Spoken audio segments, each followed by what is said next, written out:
Peace. What's up? How you doing? Habara Ghani. This is the 7 keys to unlocking your music success system in 2012. It's your man, Tarik Scott, aka Big Ty. Heavyweights, Brandon's in the building. We're coming again with another webcam because this key today is something that it's so material, but then it's so mental that I gotta talk to you about it. Today's key is Ujamaa, and Ujamaa means cooperative economics, and basically that's talking about really getting money together, coming together and get money. But I can't even talk to most artists about coming together and getting money because individually y'all have no concept of how to get money. So before we can do cooperative economics, we have to do self-economics. And I want you to know, I need to backtrack and let you know that if you made it this far and you're listening to me and you're considering the counseling and advice that I'm giving you, know that I'm managing you right now.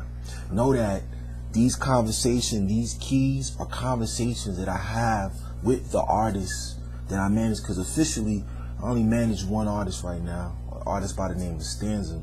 And to be outside of talent, because talent definitely, Stanza, in my opinion, is one of the most talented artists that I know.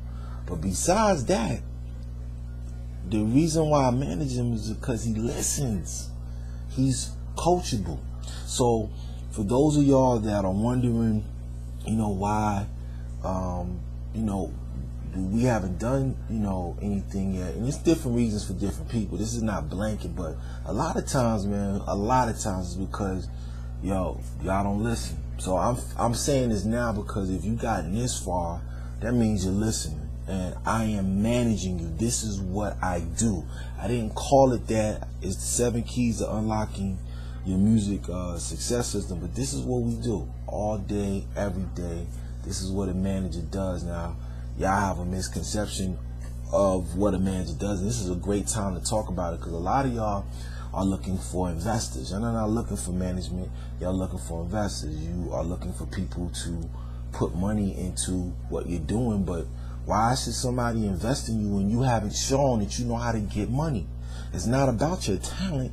It's about the business structure and the risk. Because if somebody's going to put money in, they want to know how they're going to get it back. You don't know. You're thinking, oh, you'll get it back when I sign a record deal, which is like playing lotto. You might as well ask them for money to play lotto. Let's be honest with you, because you have no structure on how to get money. And so this is what we're here to talk about today. We're talking about self-economics, not cooperative economics, but we're going to talk about self-economics. Now, one, I want to ask you, how much money did you make off of your music in 2011? How do you even know that? Some of you may not have made any money, and I'm not knocking anybody. So if you haven't made any money, then that's cool, because more than likely, those of you that didn't make any money, a lot of times you're not asking for money. You don't know how to ask for money, and you don't know how to present yourself in a way in which you can get money. So that's cool, but you got to think about this, and you also have to think about, it's not about getting money just for the sake of begging people like, well, I'm an artist and you should support me. Nah, man, I shouldn't support you. Not just because you're an artist. You know what? I got wife, children, family, and brothers and sisters as far as friends that come before you. For me, I'm just speaking for me.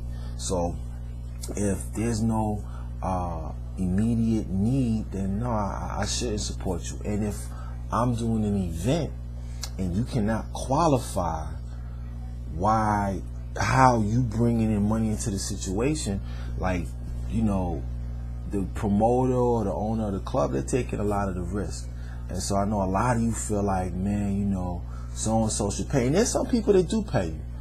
There's some people that pay you because they feel like they owe the artist something. But and some of you get spoiled that way, and you find out that those situations are far and few in between, and you just find the same person paying you. But then I ask you, if you're not bringing value to that person by bringing numbers into the door, see how long that promoter stays around. Now a lot of them, they do it that way. They don't stay around long. But again, how much money did you make in 2011, right?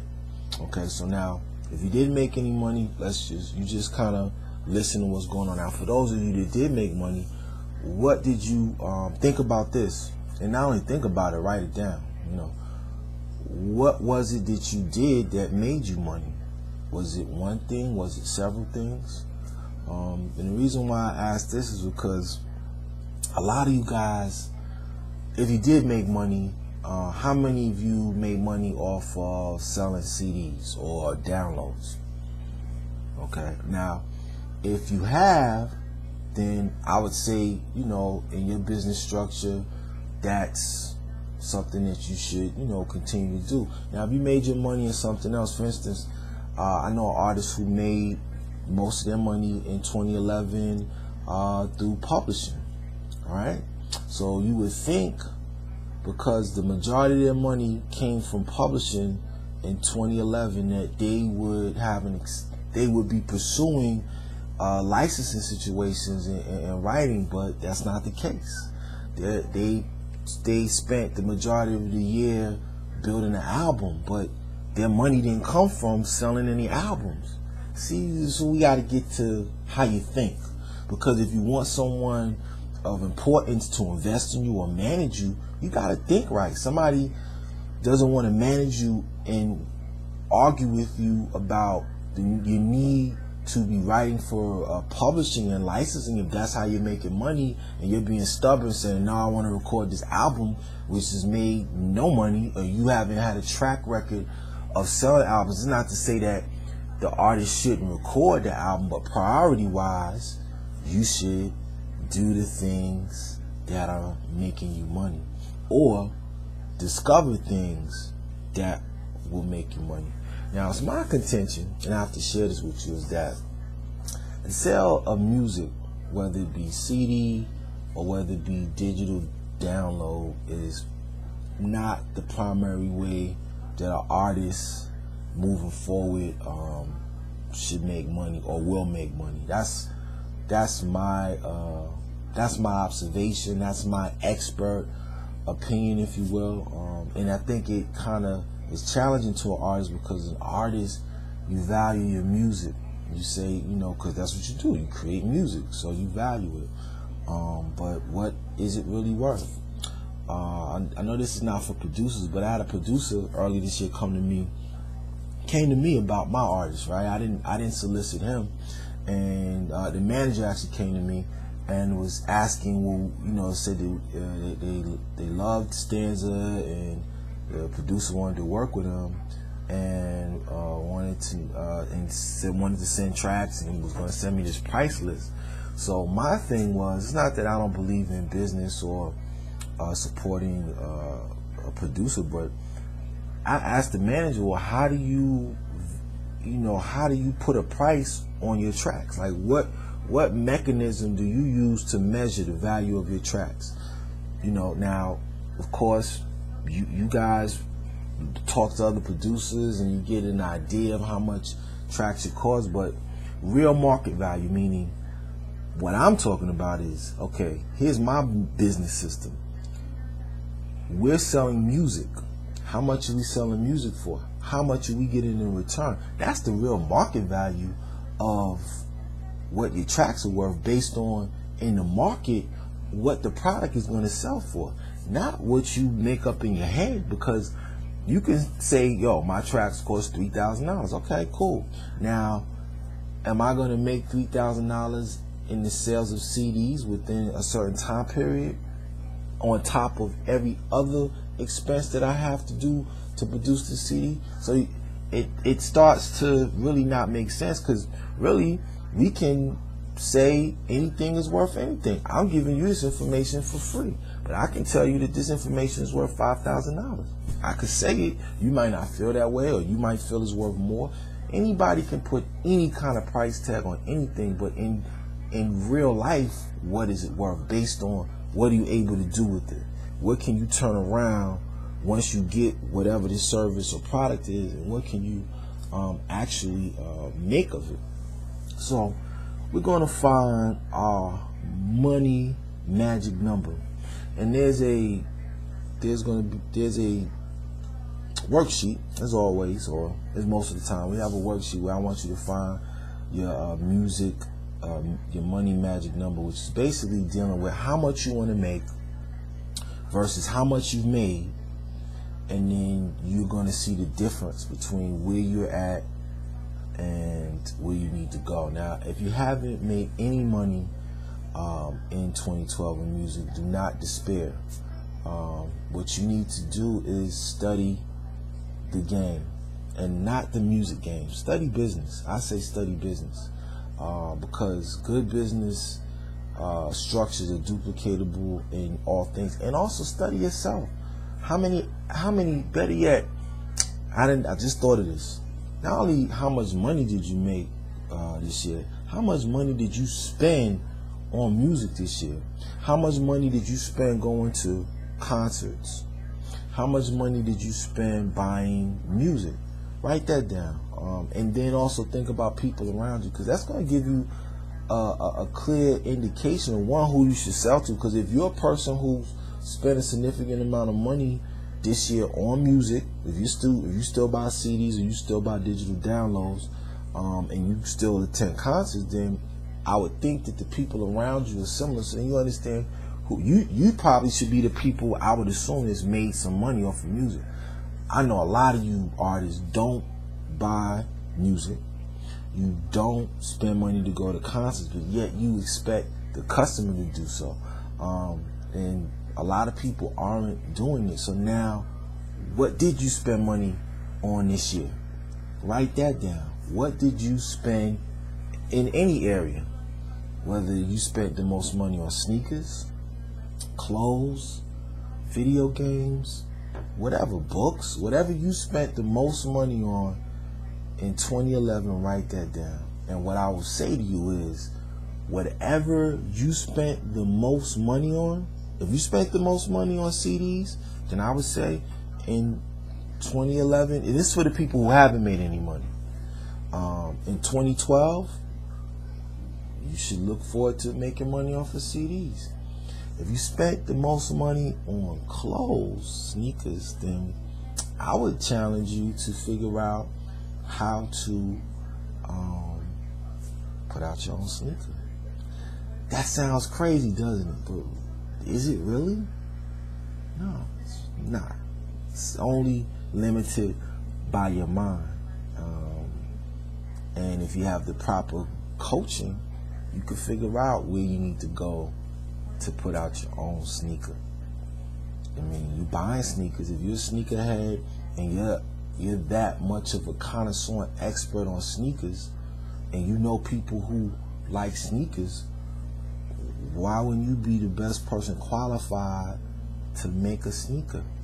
And it's not going to take a whole lot of money, especially in the age of supply and demand, or even customizing the sneaker.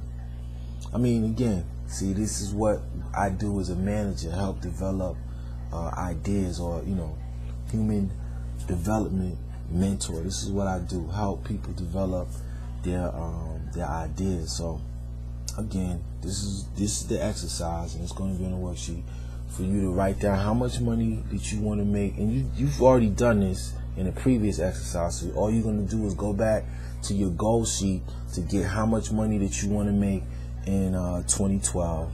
You're going to then recount how much money in music did you make in 2011, and then you're going to talk about how much money you spent on music, how much money did you spend buying music, how much money did you spend going to shows, or anything related to music. You're going to say that, and then you're going to just say how much money you spent in anything overall, as far as the most. You're not going to list all your expenses, but the most. And then you're going to start formulating in your mind how you can make money. And a lot of these things are just iceberg. We're just the tip of the iceberg. There's a lot of stuff under the surface, but I can't get into all of that in a short period of time. But I want to start you thinking. Now, some of you will be able to take this and get where I'm trying to get you to go and go further. Others, it's gonna have to sit with you for a minute. But we're gonna find your money magic number.